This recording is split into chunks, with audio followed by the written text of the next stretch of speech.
شکر کسے کہتے ہیں؟ شکر اصل میں ایک جذبہ ہے کہ جو کسی کے ساتھ اگر کسی نے خیر کیا ہو، بھلائی کی ہو، احسان کیا ہو، کسی تکلیف سے اس کو بچایا ہو، چھٹکارا دلایا ہو، تو ایک جذبہ پیدا ہوتا ہے انسان کے قلب کی گہرائی سے. اب اسے ہم جذبہ تشکر کہیں گے، جذبہ امتنان کہیں گے.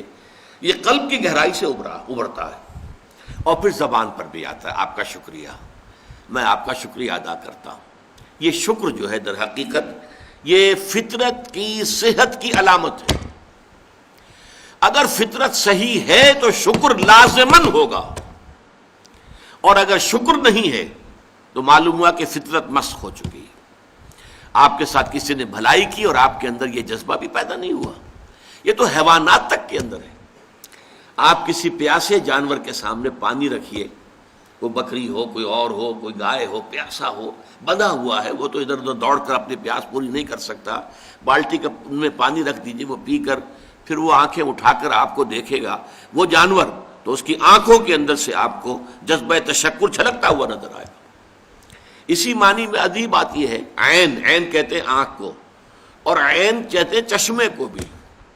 عرب کہتے تھے عین شکرا، وہ چشمہ جس میں سے پانی خود بخود ابل رہا ہو، نکل رہا ہو نیچے سے، زمین سے ابلتا ہو، عین شکرا. اور دابۃ شکور کہتے تھے ایسے حیوان کو.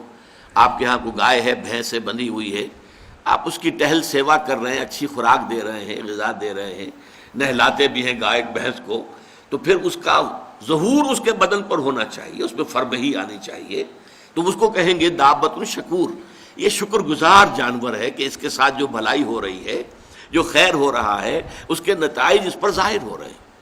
تو یہ فطرت کی در حقیقت صحت کی علامت. ایک پرانی کہانی آپ نے بھی بچپن میں پڑھی ہوگی کہ ایک غلام کہیں بھاگا ہوا تھا اور اسے راستے میں ایک جگہ اس نے دیکھا ایک شیر پڑا ہوا کراہ رہا ہے، اور اس کو شدید تکلیف تھی. اس کے پاؤں میں ایک کانٹا چبھا ہوا تھا. ظاہر بات ہے شیر نہیں نکال سکتا تھا اس کو. اس غلام نے اس کا کانٹا نکال دیا. اس شیر نے صرف اسے سونگھا اور چلا گیا. اس کے بعد وہ غلام پکڑا گیا، اور جیسے کہ ہوتا تھا رومن اور گریک دور میں کہ بھاگا ہوا غلام جب پکڑا جاتا تھا تو پھر شیروں سے پھڑواتے تھے اس کو. ان کے جو بڑے وہ ہوتے تھے، یہ اسٹیڈیمز بنے ہوئے ہوتے تھے، اس میں آ کر جو ہے اس غلام کو چھوڑ دیا، اور پھر بھوکا شیر جو ہے وہ پنجرے میں سے نکالا تاکہ وہ اس کو بھموڑے اور ختم کرے. تو اس نوجوان کو، اس غلام کو بھی پھینکا گیا. اس کے بعد جو شیر کا پنجرا کھولا تو شیر آیا، اس نے سونگا اور اس کو چھوڑ کر علیحدہ بیٹھ گیا. لوگ حیران ہوئے. معلوم ہوا یہ وہی شیر تھا کہ جس کے پاؤں سے کانٹا نکالا تھا اس غلام نے، جبکہ وہ بھاگا پھر رہا تھا، چھپتا پھر رہا تھا جنگلوں میں.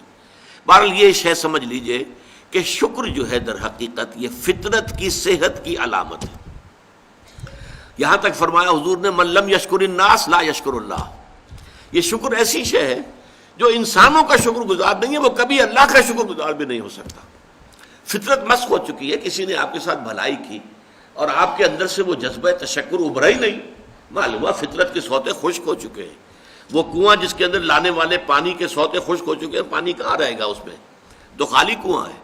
تو تمہاری بھی فطرت جو ہے خالی ہو چکی ہے، اور تمہارے اندر وہ جو جذبہ تشکر موجود نہیں ہے، تو گویا کہ فطرت کے سوتے خشک ہو چکے ہیں.